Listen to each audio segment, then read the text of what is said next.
En este capítulo vamos a ver cómo definir los récords de nuestro DNS para que funcionen en IPv6. Les recuerdo a los estudiantes que deben ya conocer cómo funciona este mismo esquema que vamos a trabajar en IPv4. Nosotros vamos a hacer un breve refrescamiento de todo lo que es los DNS en IPv4, pero muy rápidamente. Se supone que ustedes ya tienen un sistema IPv4 funcionando y lo que quieren lograr es implementar IPv6 encima de él. En caso de requerir un curso sobre DNS y demás, lo podemos ofrecer en la parte de administración de Linux. Seguramente recordamos, cuando tú defines un récord A en nuestros DNS, lo que estamos haciendo es apuntando un nombre, por ejemplo www, hacia una IP versión 4, como podemos ver aquí en la imagen. Es decir, el récord A nos sirve para, dado un nombre, obtener una IP versión 4. En el mundo de IP versión 6 existe un récord muy similar, realiza una función muy similar, que es el récord 4A. Se le conoce como Quad A en inglés. Hay personas que le llaman AAAA, pero es muy aburrido, ¿no? 4A o Quad A, como tú creas conveniente llamarle. El récord 4A, como vemos aquí, nos permite definir, dado un nombre, una dirección IPv6 a la que se corresponde este nombre. Bien, eso es respecto a la definición inicial de récords. Por ejemplo, probemos en este caso, un caso tradicional. Voy a probar a averiguar la IP de www.ernestoperez.com. Como pueden ver, la IP de www.ernestoperez.com es una IP versión 4. Lo mismo podía haber hecho al poner host -ta www.ernestoperez.com. Yo voy a obtener una IP versión 4, la misma IP versión 4. La T viene de tipo de récord, correcto. Como te decía, esto es el formato tradicional, lo que siempre hemos utilizado en la definición de récords en DNS. Te puedo preguntar también por el récord MX. Como recordarán, el récord MX es el que me permite definir el servidor de correo. En este caso es mail.mailinator.com, y la IP de este récord, mail.mailinator.com, es una IP versión 4. Por tanto, aquí estamos ante la presencia de un sistema de DNS que está respondiendo en IP versión 4 nada más. Fíjate, aquí pregunté por ernestoperez.com solamente y me devuelve una IP versión 4 igualmente. Voy a hacer un esfuerzo más. Voy a decirle que quiero obtener el récord AAAA, el 4A de www.ernestoperez.com. Un error, ya. www.ernestoperez.com. Ves que me dice que no tiene récord 4A. Es decir, este sistema, como tienen configurado su dueño, es un servicio de IP versión 4 puro.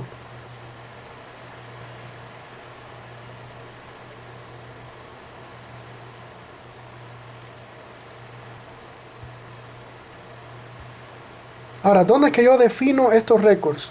En el whois del dominio vamos a obtener los DNS que son los responsables del dominio. Fíjate, yo pongo whois www.ernestoperez.com y vamos a ver que el responsable, los DNS autoritativos, los responsables de este dominio son estos dos que hay aquí, dns1.nuestrodns.com y dns2.nuestrodns.com. Es ahí donde yo definí los récords. Y vamos a ir dentro de un momento a dar una mirada al panel de control de este sistema de DNS. Míralo aquí. ¿Ya? Yo voy a abrirlo a él. Tú debes tener también tu propio panel de control. Y voy a mirar los récords. Ves que tengo varios récords A. Tengo un récord 4A, mira. Se llama IPv6. Vamos a probar. Host -t 4A IPv6.ernestoperez.com. Y me responde una IP versión 6.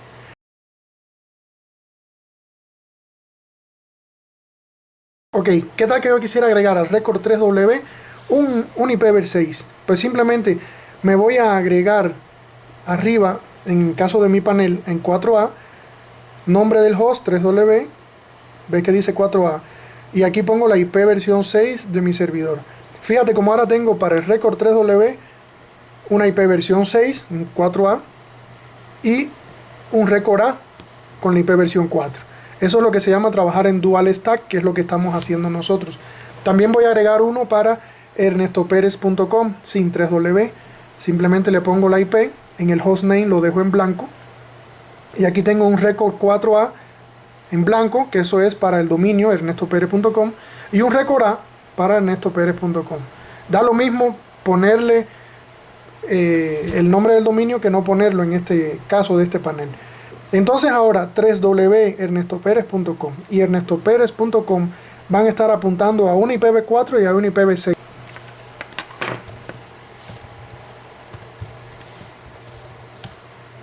Validemos. Host -T4A 3W ernestoperez.com. Eso me va a preguntar el récord 4A, que en efecto hay uno. También podría probar ernestoperez.com, que fue el otro récord que agregué. ¿Te acuerdas? El 1 y el otro que dice 3W. Ahí están.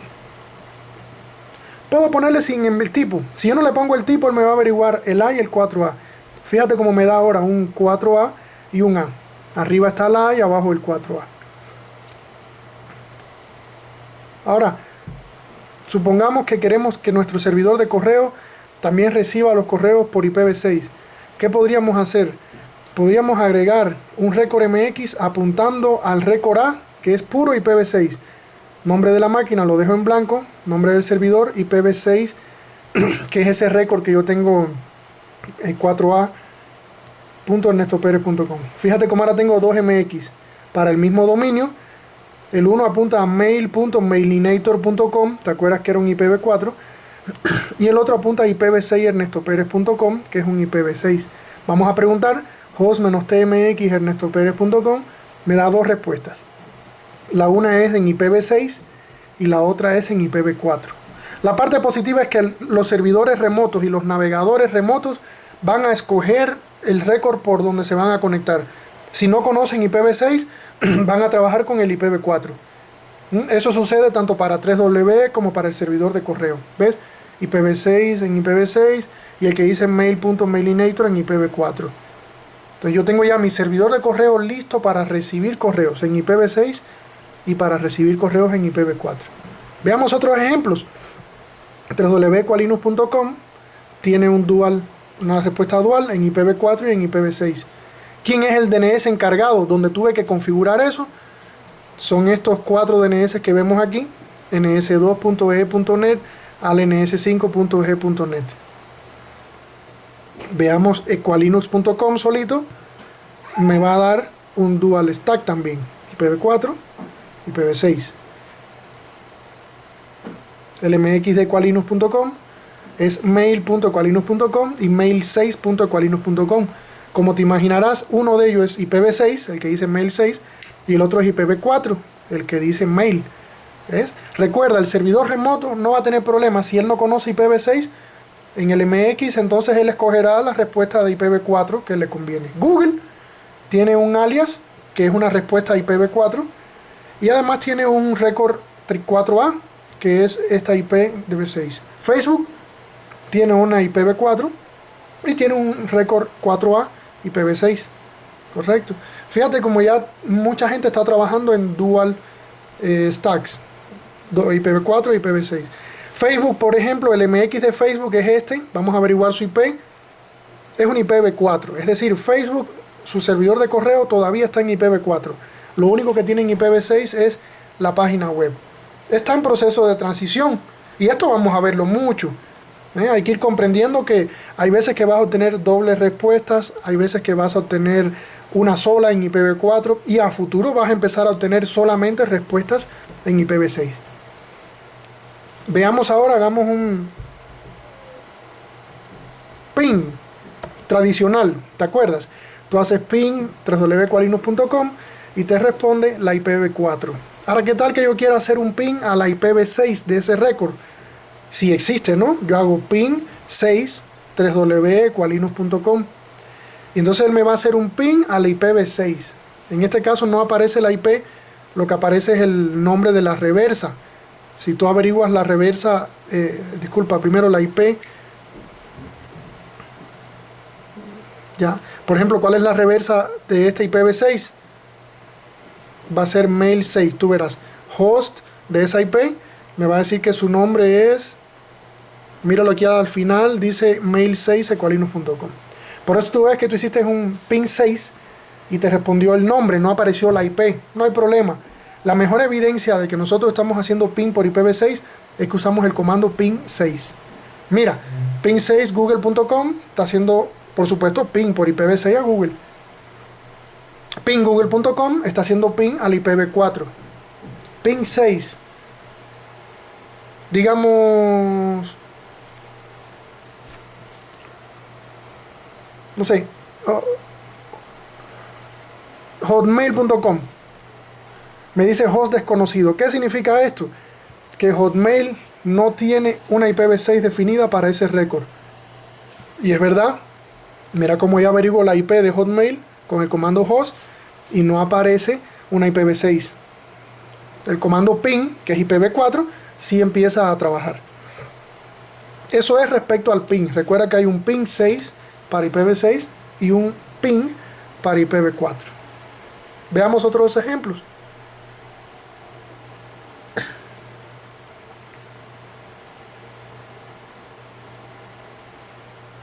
Recuerda que si no tienes IPv6, tú o no tienes IPv6 el definido, el récord de los DNS del servidor remoto, no vamos a poder hacer ping 6. Probemos ahora el comando traceroute. El tradicional te traza una ruta desde tu máquina al servidor remoto en IPv4. ¿Ves? Ahí va a empezar a trazar la ruta. Bueno, pues saldrán los saltos que se puede hasta llegar a su destino. Si yo quiero trazar una ruta por IPv6, pongo traceroute 6, el nombre del dominio. Recuerda que ese récord tiene que resolver a una IP versión 6. Mira cómo empieza a trazar la ruta. Los récords que toquen salir saldrán. Recuerden que el traceroute, si tiene bloqueado ciertos parámetros, no va a funcionar, no va a trabajar en intermedio. Pero ves cómo él traza la ruta. Te repito y te insisto, para poder trabajar con comandos de IPv6, tu equipo tiene que tener IPv6 y el servidor remoto también. ¿Cómo podemos averiguar la IP de nuestro equipo? Con el comando ifconfig, ¿te acuerdas? El inet address es la dirección IP versión 4. Por ejemplo, la de este equipo es la 192.168.1.161. Inet6 address es la dirección IPv6 de nuestro equipo. Mira, la de mi equipo empieza en 2001, 470. Hay otra IP. Hay una que comienza en FE80. Toda IP que comienza en FE80 se le conoce como link local. Es como una IP autodefinida, que él se crea automáticamente. No es una verdadera IPv6. La que me interesa es la IP de arriba, la que yo definí. Mira, yo le quiero hacer un ping, pongo ping 6 a esa IP y me responde el ping. Lógicamente, unos tiempos bastante cortos porque está aquí mismo, en la misma máquina. No se pone el /64. Mira lo que pasa. Si pones /64 o el slash que tengas, te va a dar un error, ¿eh? Eso no se pone. Bien, aquí tenemos en este ejemplo ifconfig, tenemos la tarjeta TH0 configurada con una IP versión 6 y una IP versión 4. Bueno, y el link local ese. Y la tarjeta TH1 con una IP versión 4 y no tiene configurada IP versión 6. ¿Por qué yo lo sé? Porque solo tiene en inet6 address, tiene solamente FE80. Recuerda que FE80 es una interfaz ahí automática que él se pone, que nosotros no vamos a hacer uso ahora de ella. Esto no es una IPv6 enrutable, por decir así. Si yo quisiera conectarme por SSH a un servidor, ¿cómo hago? ¿Recuerdas? Yo pongo ssh root@eldominio.com. Pues mira, como este récord 3w.equalinos.com resuelve a un IPv6, el SSH trabaja directamente con IPv6. Si yo quiero trabajar con IPv4, le debería poner SSH-4. Le estoy diciendo ahora sí, conéctate por IP versión 4 nada más, únicamente. No intentes IPv6. Y lógicamente se conectará al equipo por IPv4. O si deseo pongo SSH-6 root@el dominio y ves cómo él se conecta obligatoriamente por IPv6, porque así se lo indiqué. Fíjate como casi todos los comandos tratan de conectarse primero por IPv6 y luego por IPv4. Es muy curioso esto. Y debes tenerlo siempre en mente. Si tú deseas obligarles, casi siempre hay un switch -4 o -6. Ahí tú lo obligas a irse a por IPv4 o le obligas a irse por IPv6.